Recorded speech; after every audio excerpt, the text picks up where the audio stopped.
So I'd like to welcome everyone to the second session in workshop number 1 for the Pleasantview area land use study. We had a terrific conversation this afternoon from 1 to 2:30. We hope to have another great conversation this afternoon or this evening. My name's Donna Hind. I'm a partner at the Planning Partnership, and I'm helping the team with anything related to consultation and engagement. I'm going to ask Spencer, who's on the call on the meeting from the City of Hamilton, to make the introductions and to get the meeting started. Awesome. Yeah, absolutely. Thank you, Donna. So I want to join Donna in welcoming everybody and thanking everybody for taking the time to join us today for the Pleasantview area land use study and the second public information session. Before we begin, I would like to acknowledge that the City of Hamilton is situated upon the traditional territories of the Erie, Neutral, Huron-Wendat, Haudenosaunee, and Mississaugas, and that this land is covered by the Dish with One Spoon Wanton Belt Covenant, which is an agreement between the Haudenosaunee and the Anishinaabe to share and care for the resources around the Great Lakes. We further acknowledge that this land is covered by the Between the Lakes Purchase of 1792 between the Crown and the Mississaugas of the Credit First Nation.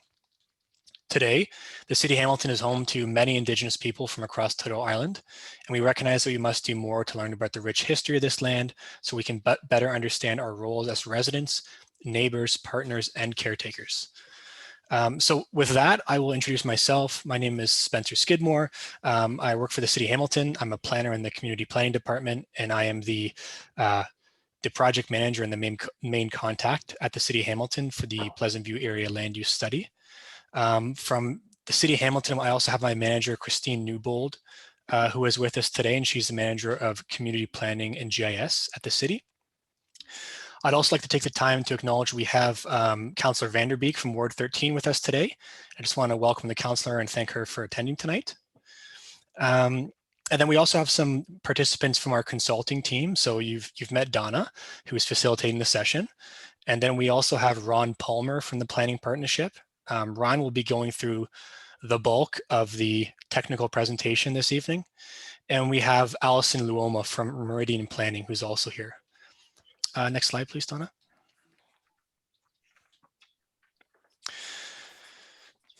Actually, if we just go back to the agenda, Donna, sorry, I went okay. too far ahead. There we go. That's okay. Here we go. So this is the agenda of what we're going to cover tonight. We have a decent amount of ground to cover. So I'm going to open the meeting with going over the purpose of the study and some of the proposed timelines for the completion of the Pleasantview area land use study. And then I'm going to hand it over to Ron from the Planning Partnership, who's going to go into the more technical presentation. So he's first going to touch on some background information, such as the study area, the historic context of the site, which is pretty extensive, and then some of the more recent planning related developments in the Pleasantview area. We'll then pause for a brief question break. And then after the break, we'll get into more of the report, or Ron will get into more of the report analysis, including all the relevant planning documents and the provincial plans, discussing the development potential of the area, and then highlighting some of the preliminary recommendations of the study as well. And lastly, we'll wrap up with a facilitated question and commenting period. Next slide, please, Donna. Okay, so the purpose of the study. The main purpose of the study is by and large to respond to an interim control bylaw that was passed by council in September of 2020. We call it bylaw 20186. And this study is by and large to fulfill the requirements for a land use study as articulated in that interim control bylaw. In addition, this study is intended to prepare recommendations for amendments to the Rural Hamilton Official Plan. So that's the official plan that governs the rural areas of the City of Hamilton, to ensure that it's in conformity with all of the applicable provincial plans, which there is a few, and Ron will go into some detail on that later in the presentation. And secondly, we also want to prepare recommendations for zones and regulations for the lands to be included in the city's comprehensive zoning bylaw, which we call Zoning Bylaw 05200. And to ensure that the zoning on the lands is reflective of the Rural Hamilton Official Plan update and of the applicable provincial plans as well. Next slide, please. So I've included just a brief timeline on this slide. As I'm sure you could guess, we're now at the public engagement stage, which is the second from the right. The next step ultimately will be targeting bringing a final study with recommendations and proposed planning instruments, zoning bylaw and official plan amendments, to planning committee and ultimately to council in September. There are some pretty key steps in between now and then, but I'm going to touch more on those in the next steps portion at the end of Ron's presentation. So without further ado, I'll hand it over to Ron, who will go over the technical portion of the presentation. Thank you, Spencer. I'm Ron. I'm a principal at the Planning Partnership, and I'm going to go through a number of detailed elements of our land use study that we've prepared so far. Beginning with where we are, I think everybody knows we're in Pleasantview. Pleasantview is a part of the former town of Dundas, way out there on the east edge of former Dundas, now part of the city of Hamilton. And on the right-hand side of the screen, we have a more detailed map. Some of the key boundaries are Highway 6 up on the north part of the site. Then we have Patterson Road going down in that direction. Way over on the left, we have Valley Road. The bottom of the study area is a railway corridor. And in about the middle of the study area, we have the intersection of Old Guelph Road and York Road. So that's where we are, and that's a focus of our work tonight. Next slide. The area is an interesting area. It's got some tremendous topography, and it includes a number of existing land uses focused on natural areas. And there's a number of ravines, valleys, and actual nature sanctuaries, resource management areas, and other conservation area lands. There's some institutional uses that are scattered on the site, and a number of single detached residential dwellings, some of them out on their own, some of them in clusters. We certainly have the City of Hamilton Community Park, the Valley Community Park. There are agricultural uses. There are utilities, including a significant hydro corridor going through the area and the rail line, as I mentioned earlier. And then there's a couple of existing industrial uses that are pretty small scale. Planning in Pleasantview has been going on since 1914 with the original survey. However, in 1973, the province developed the Parkway Belt West Plan, and that was a very significant provincial document that affected the development potential within Pleasantview. 1986, the town of Dundas adopted an amendment to their official plan, and OPA 13 was intended to conform with the Parkway Belt West Plan. You're going to hear the word conform a few times tonight. Spencer's already said it at least once, and I'll be saying it a number of times because it's a key principle of what we're doing here. In 1993, the town of Dundas adopted Official Plan Amendment 23 for Pleasantview. And at that same time, there were a number of development applications for various forms of residential development throughout Pleasantview. In 1995, OPA 23 and the applications all ended up at the Ontario Municipal Board. And the board order that resulted from that hearing had some significant modifications to Official Plan Amendment 23. But Official Plan Amendment 23 was ultimately approved and incorporated into the Dundas Official Plan. In 1998, the town of Dundas amended their zoning bylaw to conform with Official Plan Amendment 23 as it was adjusted by the Ontario Municipal Board. And that was the beginning of the minimum 10-hectare lot area requirement for new single detached dwellings. In 2013, Oh, the Niagara sorry. Escarpment Plan was amended by Amendment number 179, and that included Pleasantview within the Niagara Escarpment Plan area. And that was a significant change to how planning would be done in Pleasantview. Next slide. This is just a copy of the original 1914 Pleasantview survey.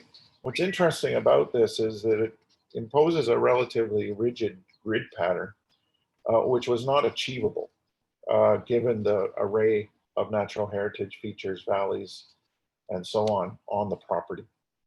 So development partially follows this plan, but for the most part, it was not achieved as it was envisioned on this survey.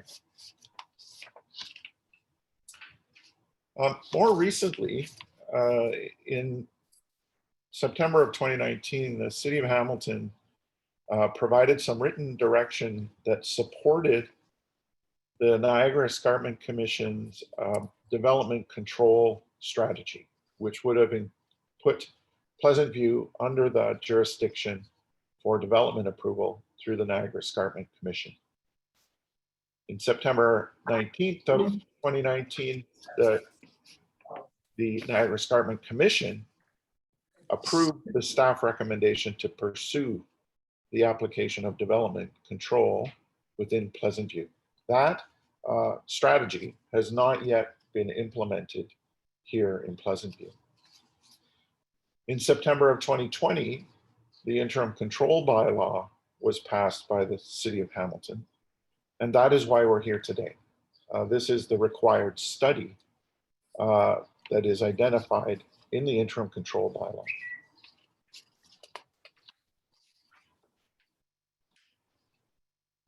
More recent planning activities, January of this year, the planning partnership along with Meridian Planning Consultants were retained to carry out the study as identified in the interim control bylaw. In March, the Niagara Escarpment Commission passed a resolution that the chair of the NEC requests that the Minister of Natural Resources and Forestry proceed to include Pleasantview in the area of development control through a minister's regulation. So that work about development control and the jurisdictional elements of that is still an ongoing process.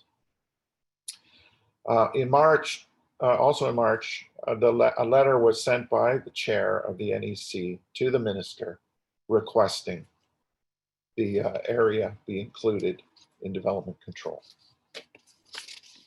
Thanks, Ron. Just going to take a quick pause and see if there's any questions of clarification on that first little tranche of information. So we've gone through what the study area is, a little bit of the historic planning context, the recent planning developments and activities. And so I will just look for anybody to, yep, you can physically raise your hand. I was going to say, or you can use the, just before I get to you, Ken, or you can use the reactions button on your toolbar where you'll see raise hand, or you can just physically turn your camera on and wave at me. So go ahead, Ken. Great, thanks. Just a quick clarification question. I guess I've been under the impression that we have been under NEC control all along, and I guess what I'm hearing is that that's not true. Is that? Ron, is that, just clarify that? Is that an answer for you or Spencer? Well, I can take Ron? a shot at it. Yeah. And Spencer can help me out if it needs to be. The Niagara Escarpment Commission now is a commenting agency, not an approval authority. So this change would make the NEC the approval authority. Okay, understood. Thank you. Did I get that fair, Spencer? Yeah, just the distinction that there's kind of the Niagara Escarpment Plan is broken into two kind of areas. There's lands that are just within the Niagara Escarpment plan area, and there's lands that are within the plan area, but also subject to development control, meaning they require a development permit. We're the former. So right now the lands are within the plan area, but not subject to development control. Okay. Thank you. That just helps me understand why NEC has been consulted or been referenced in any kind of development sort of applications up till now. Okay, thanks, Ken. Did I see another hand go up? Don't think so. And again, if you're having trouble with your mic, send me a quick message and I'll see if I can do something from my end. Okay, Ron, back over to you for the to get into now a review of the provincial policy.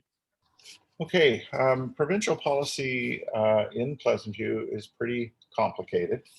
It's been evolving over about 45 years, and the province has been involved in the planning of Pleasantview for that time.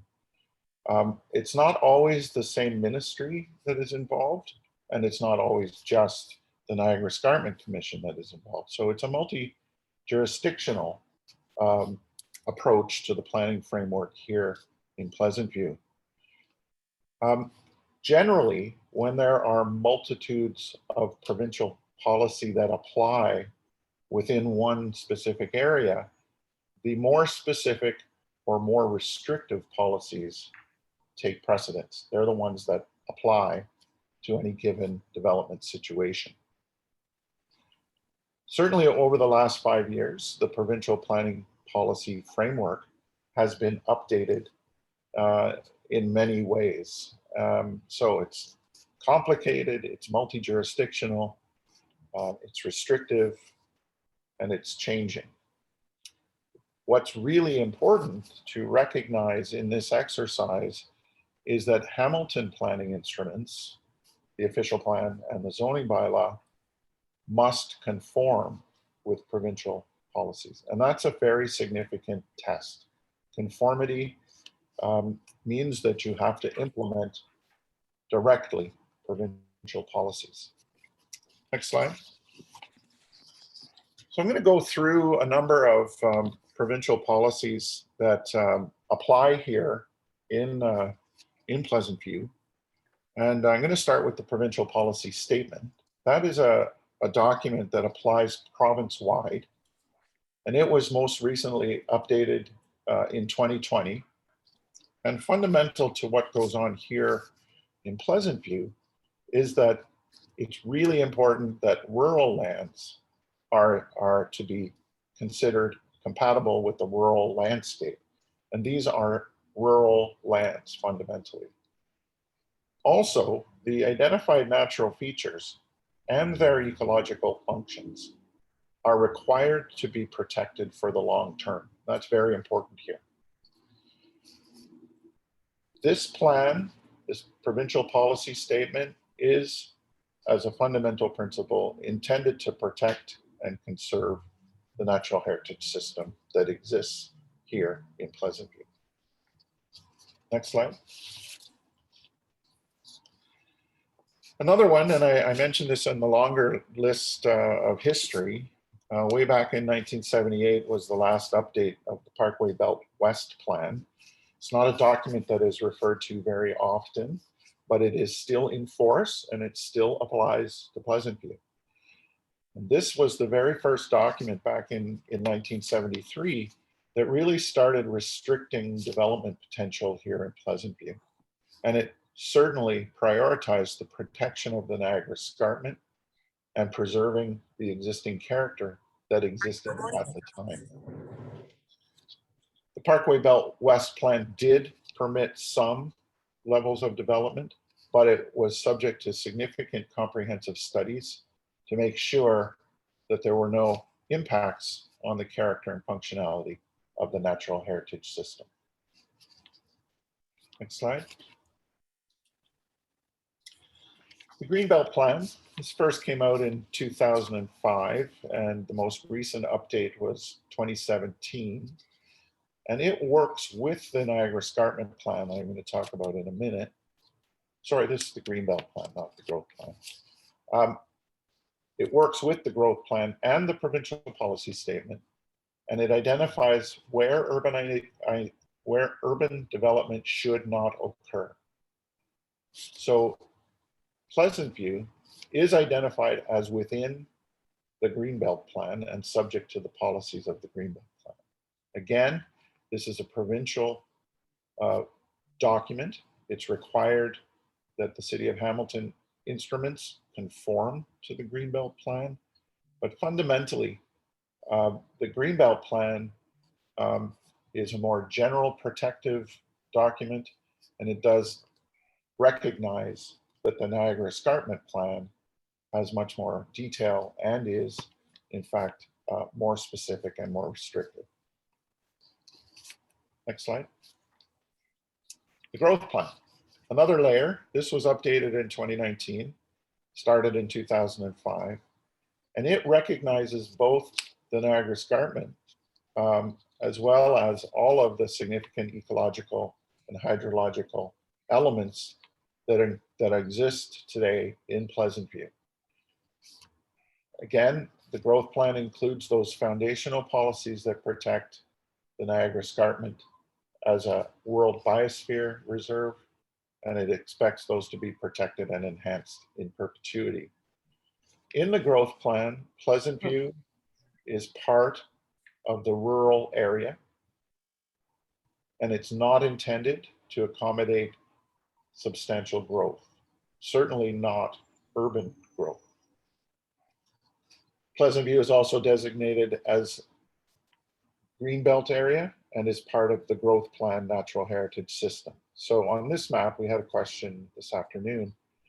The growth plan natural heritage system is what is identified in green, and the tan color simply recognizes that the remainder of those lands are under the jurisdiction of the growth plan. Next slide. Relevant local policy is related to the City of Hamilton Rural Area Official Plan, the Town of Dundas Official Plan Amendment 23, as it was amended by the OMB order, and the Town of Dundas Zoning Bylaw. Now, the Rural Hamilton Official Plan today, if you want to go to the next slide, talks about the Pleasantview in a specific special policy area, and it fundamentally refers back to the Dundas Official Plan and the policies that were developed in Dundas Official Plan Amendment 23. It also directs the city to undertake future studies in Pleasantview to ensure conformity with the provincial plans and policies that I've identified. Next slide. OPA 23 to the Town of Dundas Official Plan and the OMB order was the first time that the policy framework that indicated no new single detached dwellings after August 93, except on lots with an area of greater minimum of 10 hectares. That was a substantial increase from the 0.8 hectares that existed before that. It also removed permissions for cluster forms of development. And that resulted in the refusal of a number of the development applications that were before the board at that time.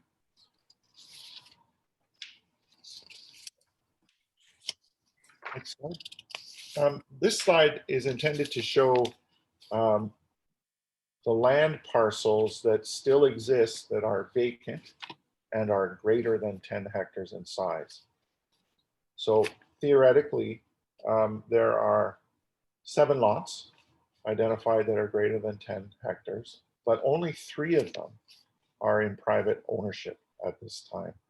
The other 4 are publicly owned by a number of public agencies. So that gets me, or was Spencer going to identify which ones Yes, were private? Spencer, can you come on the phone? We did have a question following the earlier session. Of these 7 lots, which ones are privately held? Yeah, I can help with that. So there's three of the 7 that are greater than 10 hectares are not owned by public institutions or agencies, and that's 574 Northcliffe, 99 Old Guelph Road, and 556 York Road, based on our latest information. Okay, thanks, Spencer. Okay. Okay, So the end of our report, we've identified 3 recommendations going forward after tonight.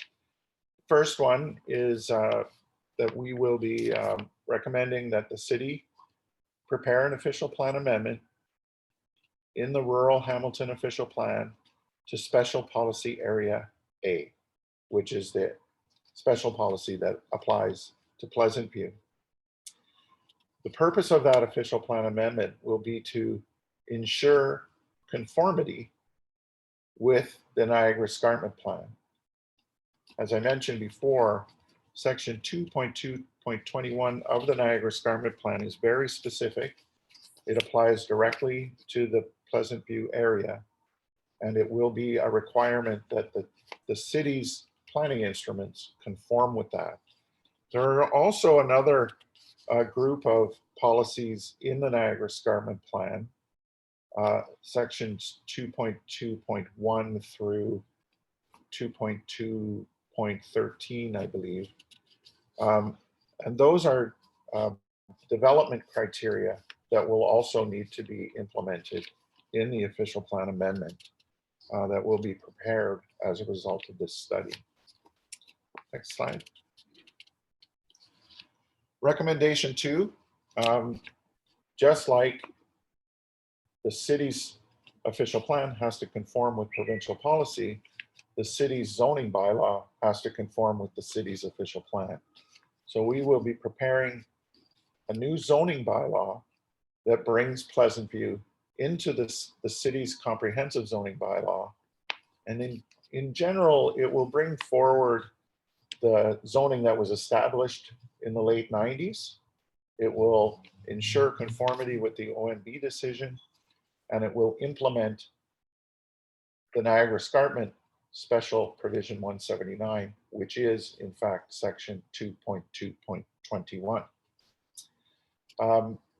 The third recommendation is that City of Hamilton staff continue to work with the Niagara Escarpment Commission staff to put Pleasantview under the development control of the Niagara Escarpment Commission. That process is underway, and it requires the minister to modify Ontario Regulation 826. And that's where we are today. okay. Thanks, Ron. So that's the end of the presentation, Ron's presentation and Spencer's. And so now I'm going to open it up. And the way I'm going to do this, I'm going to go through my list of participants. They're organized in alphabetical order and by phone number. And I'll go down through the list and I'll either call out the last few digits of your phone number or your first name. Wait for a minute to see if your mic comes on. As I mentioned earlier, if you're having a problem unmuting yourself, send us a message in the chat box and we'll figure out how to unmute you.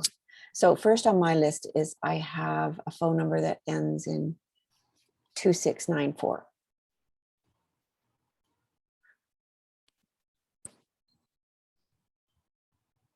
And I have a phone number that ends in 8711.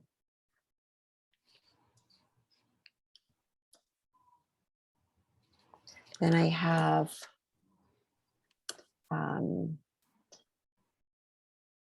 a name.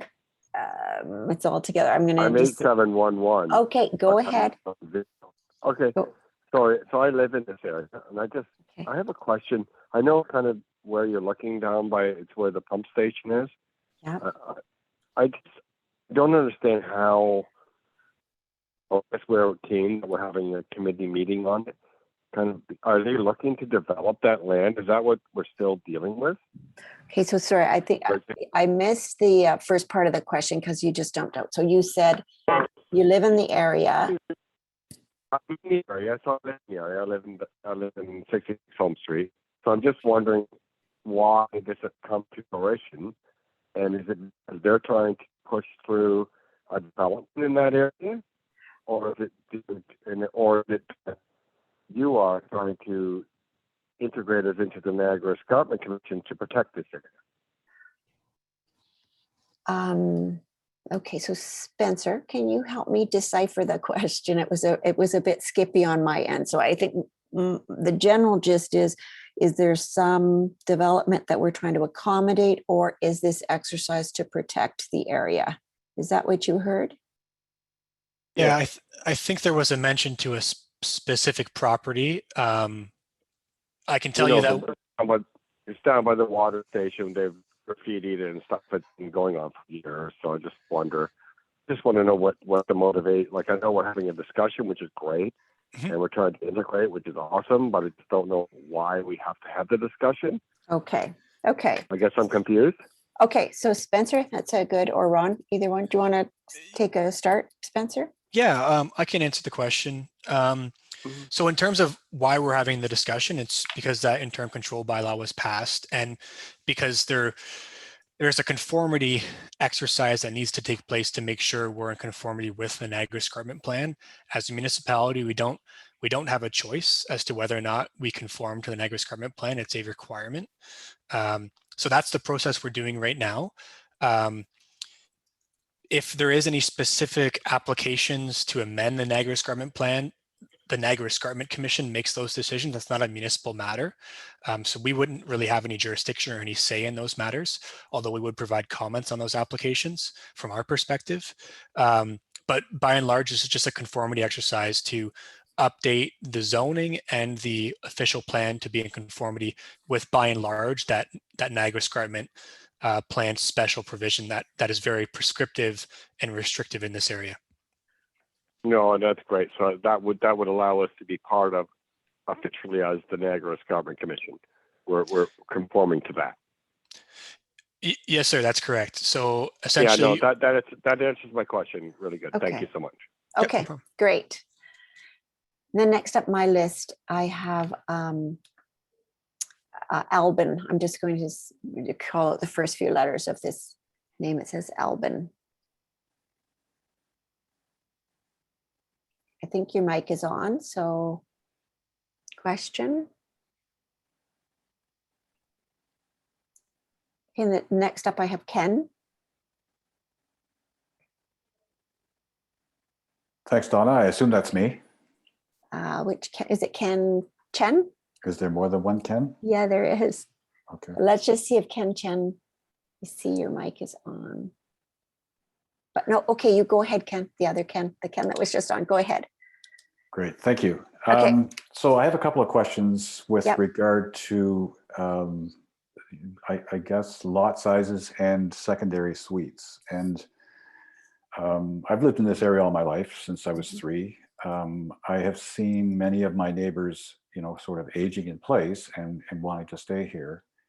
And ideally being able to convert their homes to secondary suites so that they can share them with one of their children or whatever in order to facilitate that. Yep.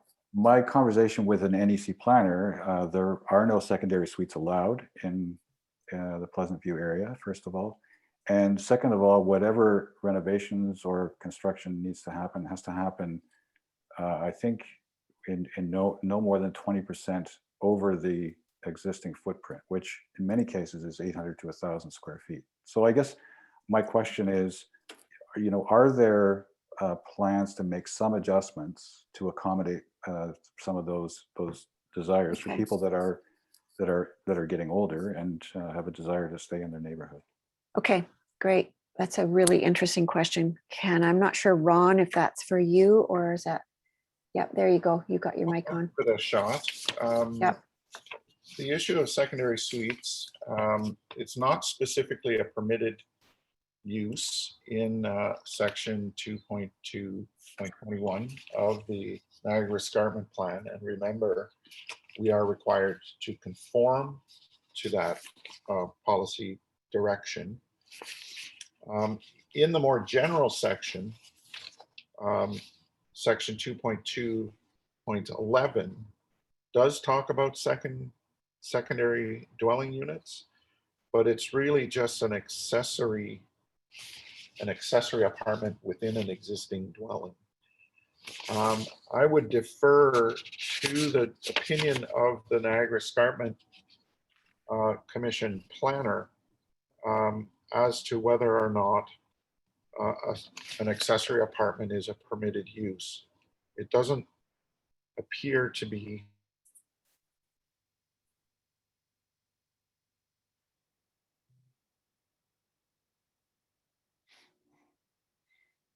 No, So that I does guess not appear to be permitted use. Okay, go ahead, Ken.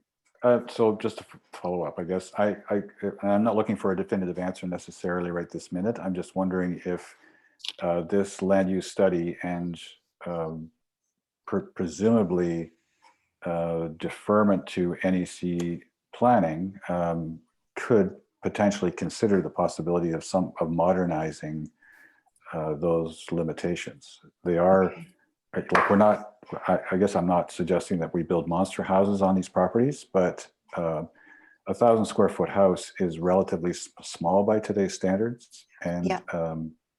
you know, for obvious reasons, a secondary suite is, would be something that people would desire. And I've had clients, I'm in real estate, and I've had clients walk away from a property because they were told in no uncertain terms that they could not create a secondary suite on the property. Okay. Spencer, is there any follow-up that you want to make to that? Anything that can be done working with the NEC planners? Yeah, my only comment to that, I completely understand where you're coming from in terms of kind of the policy framework that we have to operate within. There's kind of the set parameters that the Niagara Escarpment Plan sets in terms of permitted uses on the property, and we have to implement those uses to achieve conformity within our official plan and our zoning bylaw. So from the municipal perspective, you know, we'll certainly defer to the NEC's interpretation of those policies, but we have to implement that direction. So kind of that would be my comment. There obviously is an avenue. There is options in terms of Niagara Escarpment Plan amendments to permit certain uses, but that's a separate process that would go through the commission. Okay, thank you, Spencer. I'm going to go back up through my list because my list of participants is changing every now and then. And I want to make sure I'm not missing anything because I'm at K for Canon if I'm alphabetical by first name. So I do see, I think it's Craig Campbell, and then Diane and Helena. So I'll just wait for a minute and see if I see any mics coming on. Craig, Diane, Helena.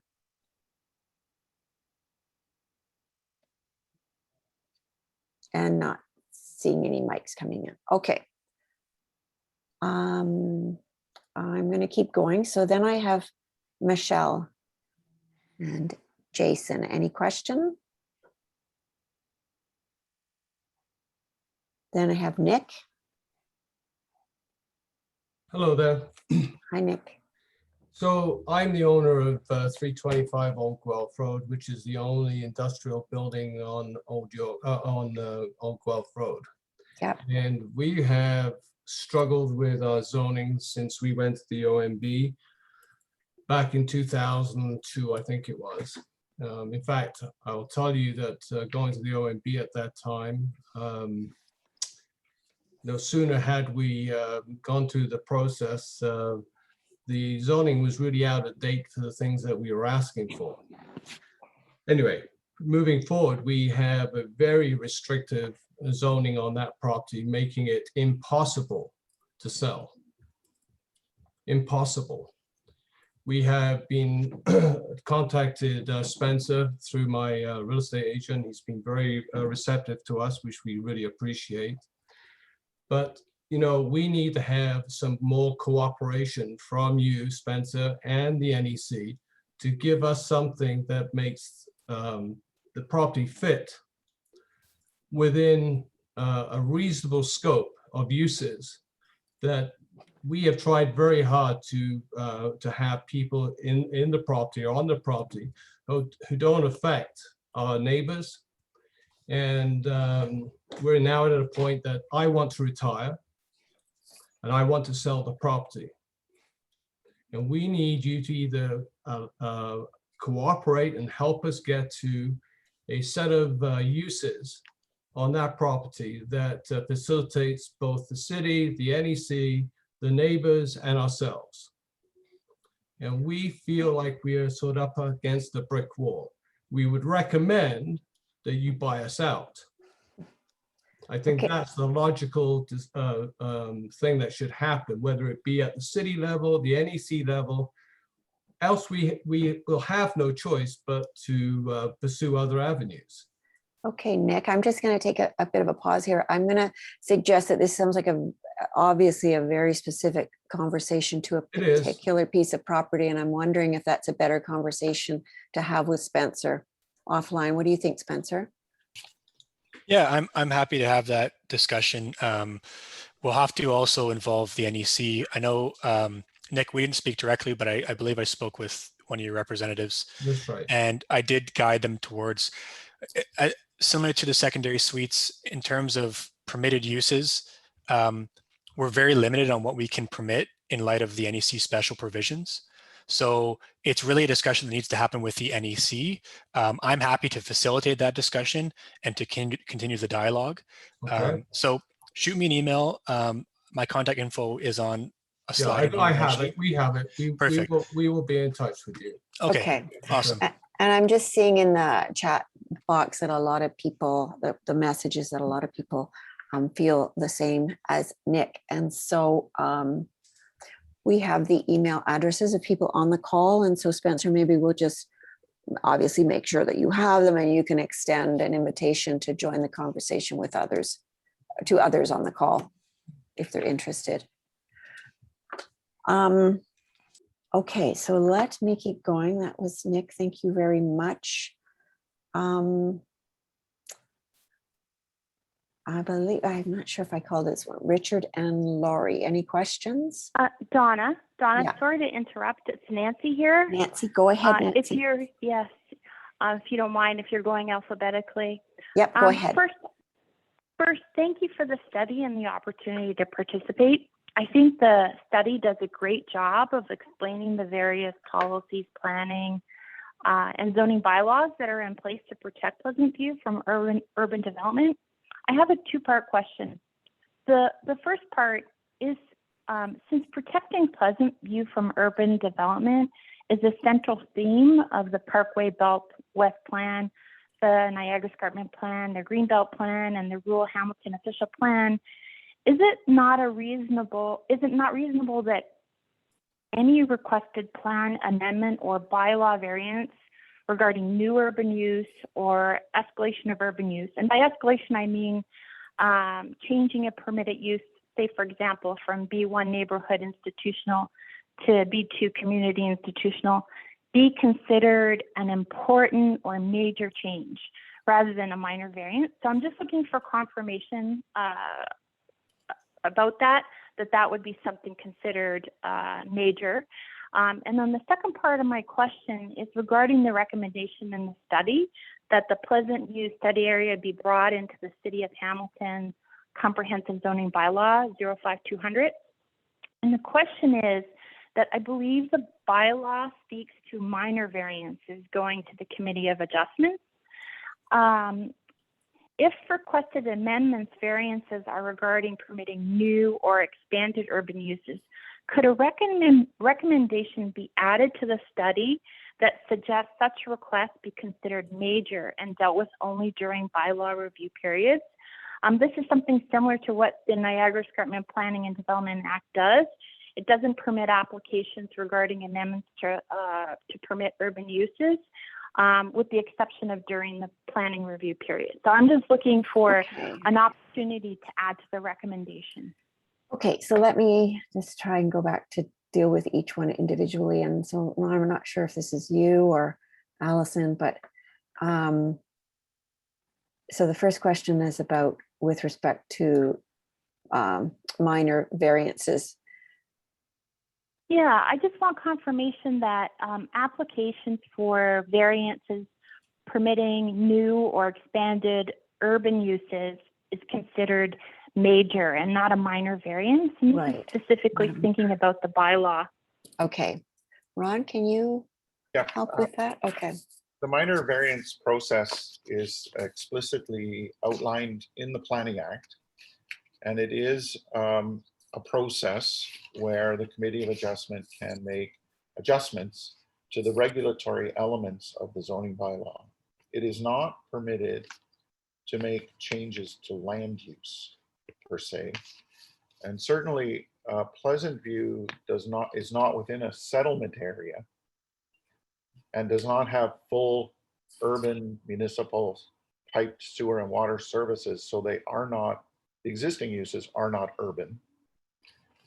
And it is not the extension of full urban services or the extension of the settlement area into Pleasantview would certainly not be permitted under typical planning rules. So we're on a bit of an interesting area here, talking about a minor variance process that would not really achieve it wouldn't achieve the extension of urban services. It would not achieve the expansion of a settlement area, and it certainly does not deal with land use permissions. It only deals with the regulatory elements of the zoning bylaw. Yes, that's my understanding as well. And I was just looking for how, if Pleasantview falls under or is incorporated into the comprehensive zoning bylaw, how would requests for variances be dealt with regarding allowing new urban uses? Like, what would be the protocol regarding the bylaw? It can't be done through a minor variance process. Right. So what would be the process? That's a complicated one because there are all of those layers of provincial policy that would really be difficult to deal with to make this urban. The expansion of a settlement area boundary is dealt with in the provincial policy statement and the growth plan, and it has to be justified through an entire comprehensive review. It's called a comprehensive review in the provincial policy statement and a municipal comprehensive review in the growth plan. The City of Hamilton is currently undertaking that work. I believe it's called GRIDS. And that's a very significant piece of work that would have to identify the need in all of the City of Hamilton that this area become urban. And to do that would offend the Parkway Belt West Plan, the Green Belt Plan, and the Niagara Escarpment Plan. So it would be highly unlikely that the City of Hamilton, through their municipal comprehensive review, would ever be able to justify the need to make Pleasantview urban. And this, when you say make Pleasantview urban, if there was an application for an amendment to the bylaw to take a specific parcel of land and change its zoning, would that be included in your definition of making Pleasantview urban? Well, no, to make Pleasantview urban, first of all, you have to do the municipal comprehensive review. That would trigger an official plan amendment. The zoning would come much later. It's not a zoning issue, whether it's urban or not, it's an official plan issue. And and I wasn't alluding to the entire area. I'm thinking about specific applications for amendments and variances, right? They don't review individual properties in terms of the justification for making anything urban. Nancy, is there a Okay. specific property that you are concerned about, or this is with reference to? Well, I know this isn't supposed to be about specific cases, but I'm thinking about 547 Northcliffe, where there is a current institutional use, and there's an application about elevating that use from I forget the various urban classifications from 1 to 2, I believe, from community or from neighborhood institutional to community institutional.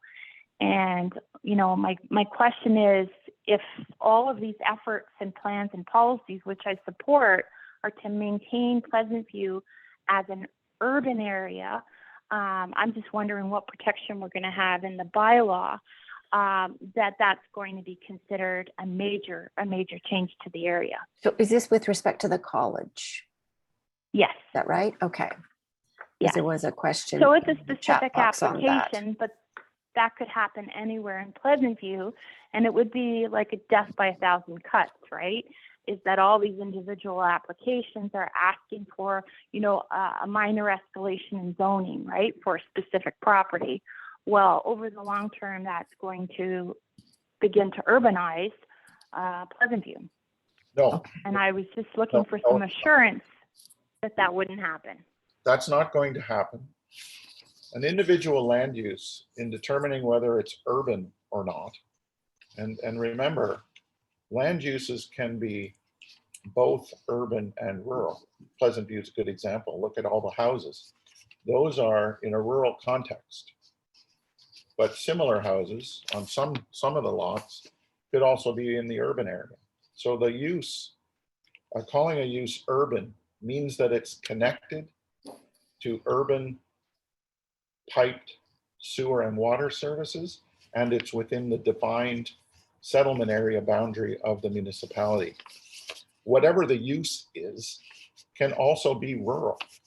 However, in Pleasantview and through the Niagara Escarpment Plan, and to go directly to the college question, that requires, in terms of changing the use, an amendment to the Niagara Escarpment Plan, which is a significant requirement. And there'll be lots of studies required to ensure in any kind of amendment that there is no damage to the natural heritage system or its ecological functions. So this is not a zoning issue today. It's an amendment to the Niagara Escarpment Plan. Okay. Can I ask Thank a you. question? College? So, and who's this? This is 8711, the phone? Yeah, go ahead on the college question. Sure, go ahead. I don't know if it's necessarily the Niagara Escarpment Commission, how they're going to do that, but, and I don't know if it's appropriate for this conversation, but those buses that they're bringing along York are extreme. And we have I live right down the road, I do that 4-way stop. And honestly, I think they should have a stoplight there because no one knows what they're doing. And if they're going to bring, as I've seen happen before, I looked at the buses they're going to bring for Columbia College. That's a lot. And I don't, is it approved already? Are they going to open that up? Because the signs are there that the college is open. Okay, so I think there's a couple of questions in there that you're asking. First, is the Columbia College approved? And then the second bundle of questions is about impacts when you're speaking specifically with respect to traffic. So Spencer, do you want to deal with is it approved, to clarify that? Yeah, so to my knowledge, and the last update I got from the NEC, because we've been working closely with them, being the Niagara Escarpment Commission, that application was received, but the commission had not made a decision on the Niagara Escarpment Plan amendment. I believe they were still waiting on some materials to be resubmitted. And then following the Niagara Escarpment Plan amendment, if it got approved, they would still need to amend the city's official plan, plus amend the zoning bylaw to also permit the uses. So there's a significant number of steps that would need to take place. But to my knowledge, last time I spoke with the NEC, there was no commission decision on the Northcliffe property. And then, so obviously it's not open yet, correct, Spencer? No, it's not open, and Right. I look Okay. at what they're proposing are so many buses, and that route at like 8 to 9 o'clock, 10 o'clock in the morning, it's so congested with people are coming from, Governor's Road, Dundas. There's only one route. And if they're going to put a number of buses that they want to put in there, I just don't think, I'm just putting my 2 cents in, I don't think it's going to work. You got to change the road. Okay, so we're not going to get into the details on the college. As Spencer said, the application's just been received. There's been no decision made. And even when the decision is made, there's other processes that have to be gone through, amending the city's official plan and the zoning. So long way to go before you're going to see. I'll voice my change them. action and leave. Okay, thank you very much. Okay, so I'm going to keep going. So now I have, so I dealt with a question that was in the chat box from Rob about the college going to get approved or not. Then let me just keep going. Rick, does Rick have any questions? Rick Martins. How about Robin? Hi, I just have a quick question. This all looks good, but as an owner of property in this area, if I need to do renovations or repairs or replacements, which were covered in the old Dundas bylaw, will that still extend, or am I going to have more complications and more layers to go through to, say, fix a garage or shop on my property? Okay, yeah, very good question. Spencer, is that for you or is that for Ron? I can take a That's right. stab Okay. at it, and then maybe Ron or Allison, if you want to jump in if I've missed anything. But essentially, what we're doing for areas that are already developed with single detached dwellings, which I think you're referring to, is we're carrying forward kind of the existing zoning framework from the former zoning. So we're bringing it, yes, into the new zoning bylaw, but the framework's going to be very similar to what exists today. And in fact, the Niagara Escarpment Plan, these special provisions do allow accessory uses, like you mentioned, garages, and they allow reconstructions and renovations of existing dwellings. So those are all things that we plan on carrying forward as well. So Okay, so not necessarily more complicated. No. Okay. No. If anything, we're hoping to simplify things. Okay. Okay. Does that help, Great. Robin? Yes, that Okay. helps a lot. Thank you so much. Okay, Robin, thanks. Thank you. Sandra. Hi. Hi, Sandra. Go ahead. I'm new to the area, so I've only been in the area for about 1.5 years, and it's been mostly through COVID and all this craziness. But my question is, everything seems kind of complicated when I listen to it. Like, I don't know who I would go to ask about any particular question about if I was planning to renovate, like the other lady just asked. I don't know if it's to go to the city of Hamilton, if I'm supposed to go to somebody in Dundas. Yeah. Because like since I've moved here, I've constantly had a neighbor that lives close, who constantly sends me letters about about being careful with animals, and then to watch the deer. And then she sends me other letters about random things. I just don't know who I go to when I have these issues. Okay. Like, I feel like I can't live in my house. Your counselor is waving her hand. So maybe you reach out to the counselor, or Spencer, do you want to help weigh in? And give Sandra some advice of who she goes to for help. Yeah, so I mean, what you're describing, Sandra, unfortunately, that's not a planning issue or anything that I would have jurisdiction over. Obviously, reaching out to your counselor is a fantastic first start, and she can help guide you in. And if you do need to talk to somebody in a different department, I can also facilitate that discussion as well. But and if who it's is the counselor, just out of curiosity?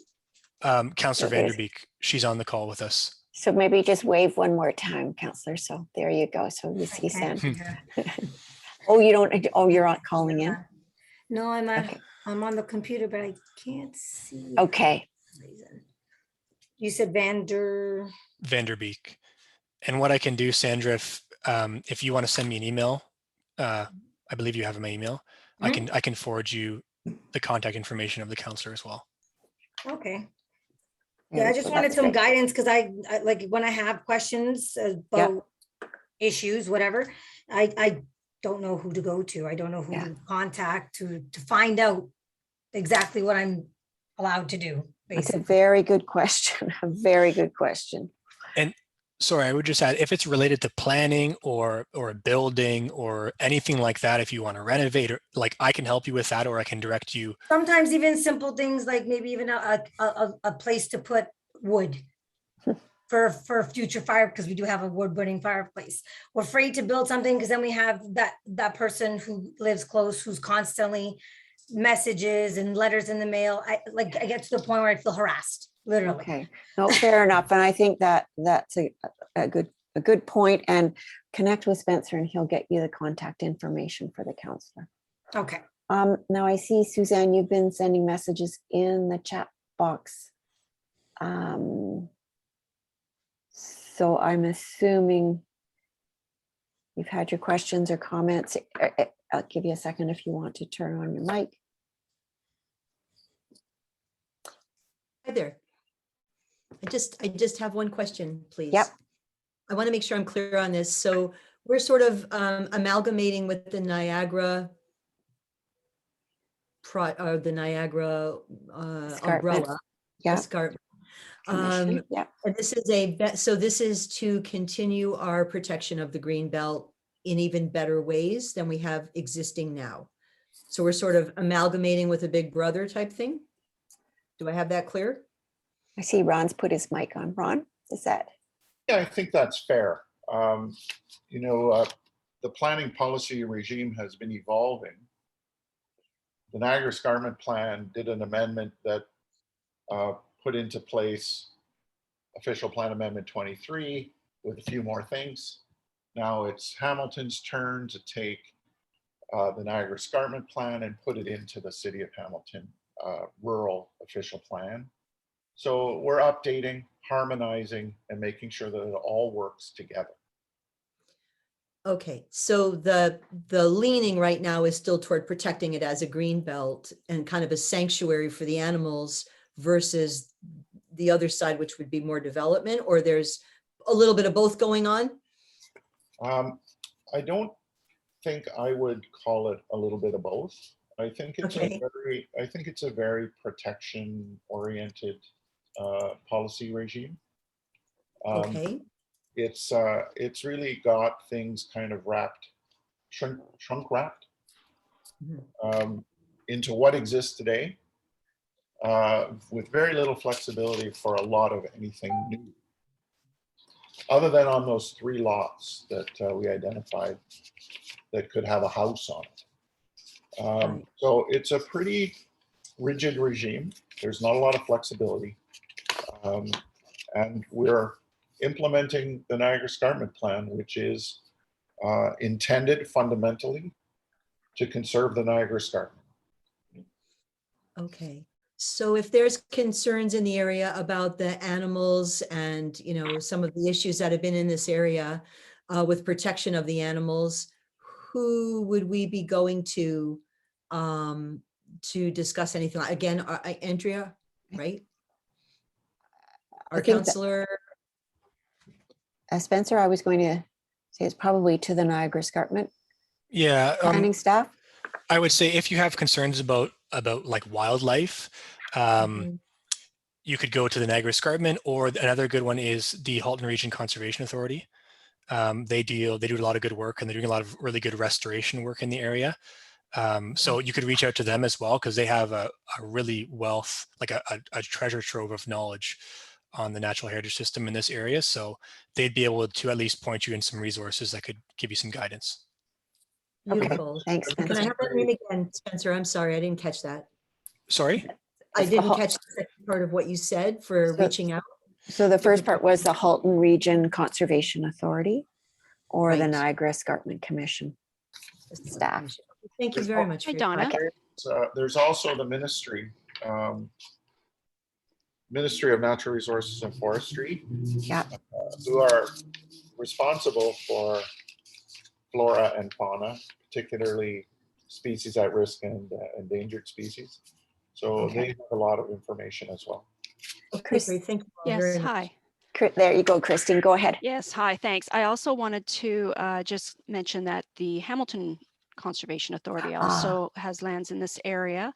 In the study area, there's a piece of the Royal Botanical Gardens as well, but very close, obviously, to the south on the North Shore, the large holdings of the Royal Botanical Gardens too. So there's several agencies that can answer questions or provide assistance relating to the natural heritage areas and animals.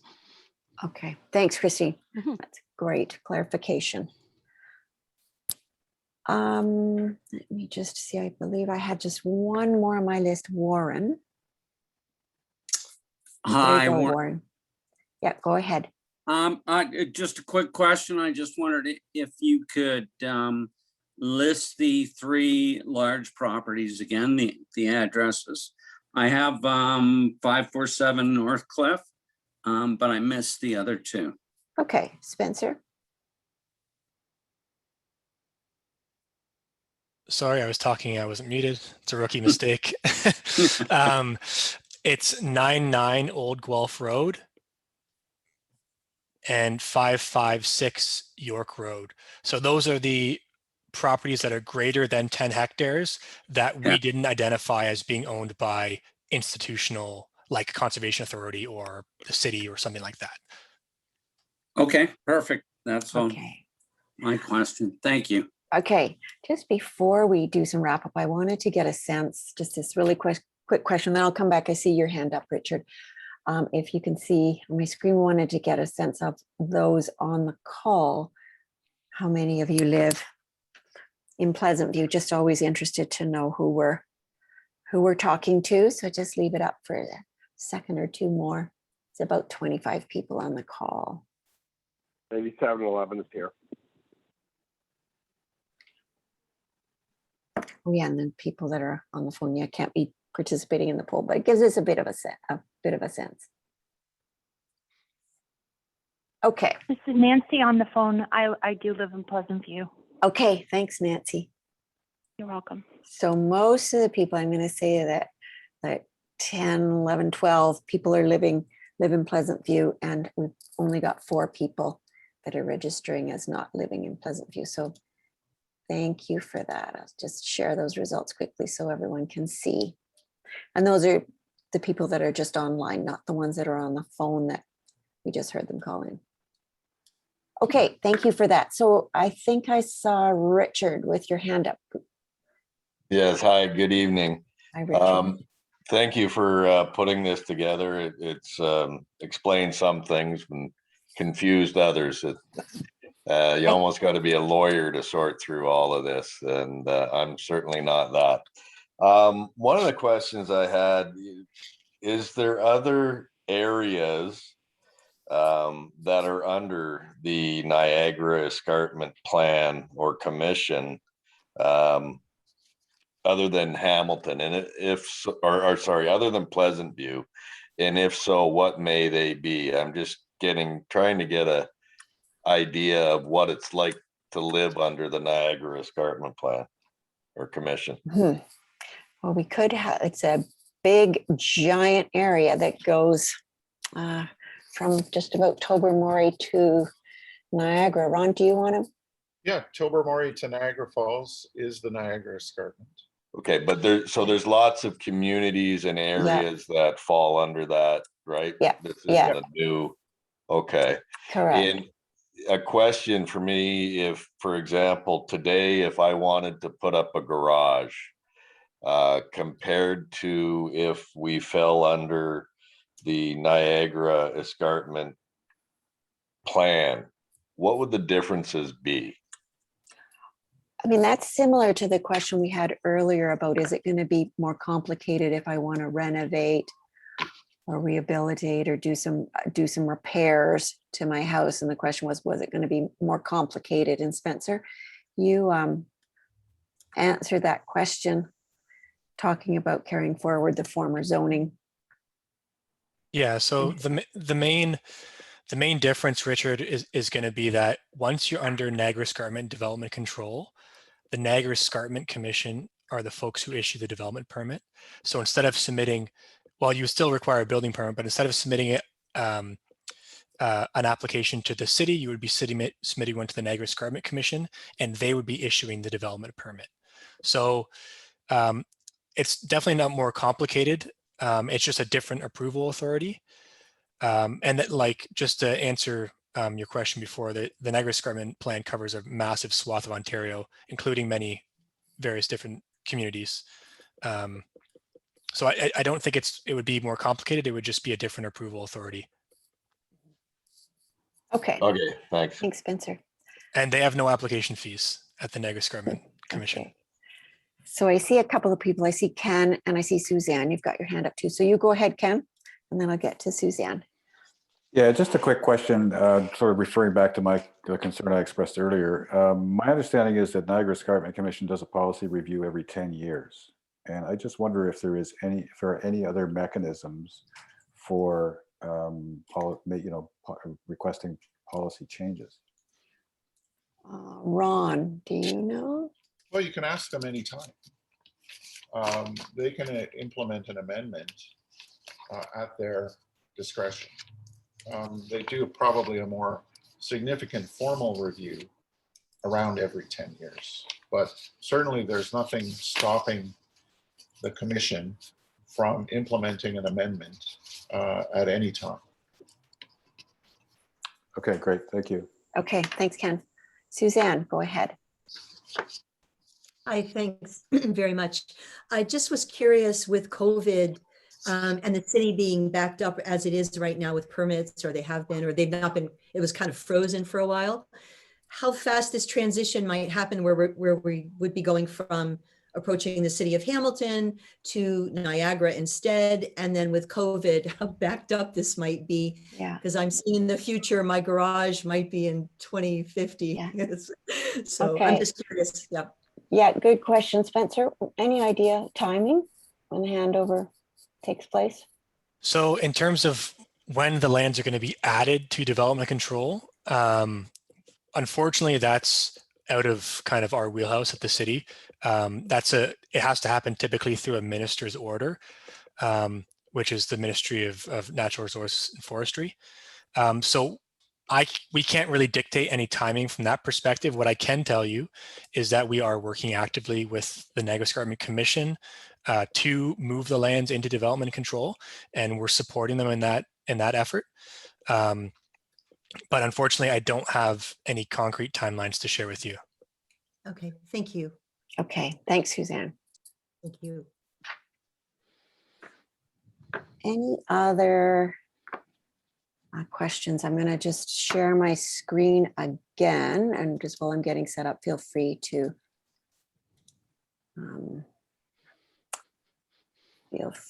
raise your hand. Or okay, so I just want Spencer, everybody can see my screen, just to go over the next steps, and then I'll come back to you, Michelle, in just 1 second.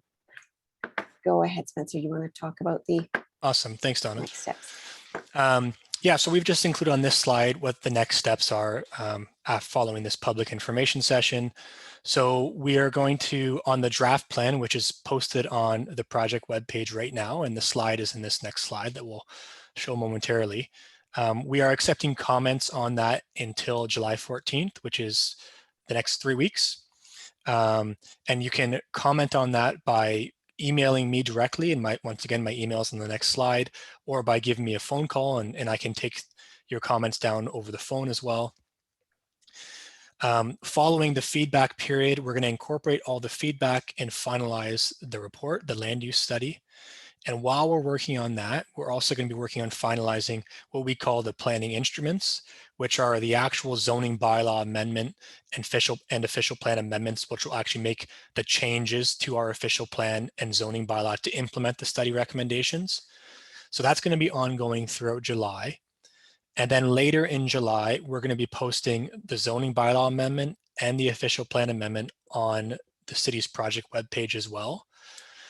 What I would like to encourage everybody is, if you haven't joined our mailing list, please shoot me an email or give me a phone call, and I can add you to the list. And that is how we're going to notify people once the official plan and zoning bylaw amendment are up on the project webpage. So following completion of the report, the official plan amendment, the zoning bylaw amendment, ultimately we're going to be bringing a report with the amendments to planning committee and council in September. So that's the next steps. And then as Don has showed here, my contact information, both my phone number and my email are on this slide. And as I mentioned before, the link to the project webpage is also there, and all the updates will be updated on that project webpage. Thanks, Spencer. Michelle, I see you have your hand up. Yeah, just a quick question in regards to having all this being put in place. Is it going to have effect or put a freeze on what's happening with 711 and 715 York Road? Spencer, that's probably for you. Yeah, so as we mentioned before, we're not looking to discuss kind of specific properties. Now, if you'd like to have a discussion online or call me or shoot an email to me, I'm happy to gather that information and have a discussion.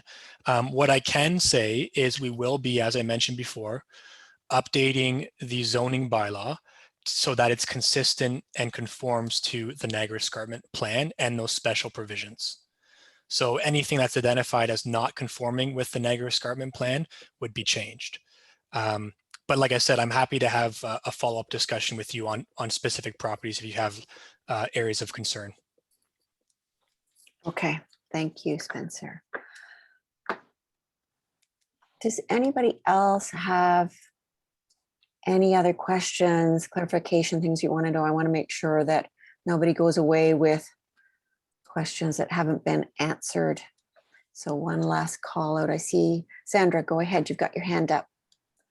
Will we be getting anything in the mail that gives us like a breakdown on who we can contact if we have like specific questions? For example, if it's a question about building, we contact this person. If we have a question about nature stuff, protecting the animals, whatever you want to call it, like specifically who we go to, because like being new in the area and like half of this stuff wasn't even said to me when I bought my house, right?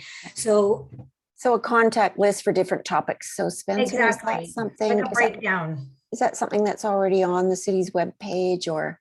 Yeah, Sandra, what I can do is if you reach out to me via email, it's not something we were planning on sending out to the whole study area, but I'm happy to provide you a contact list with all those names and departments for the various things you mentioned. Okay. Okay, perfect. Okay, thanks, Sandra. All right, not seeing any other hands going up physically or with the icon. I don't see anything else in the chat box. I'm going to stop the recording. I want to thank everybody for joining the conversation. It really is helpful that you've taken time out of very busy schedules, I'm sure, to join the call. We've had a great conversation, as I said earlier, we had a great conversation this afternoon as well. Both of the workshop recordings will be posted to the project webpage, so keep an eye out on that. And we'll also be posting on its own the slides that we've used in tonight's session. So with that, I will stop the recording and wish everyone a good evening.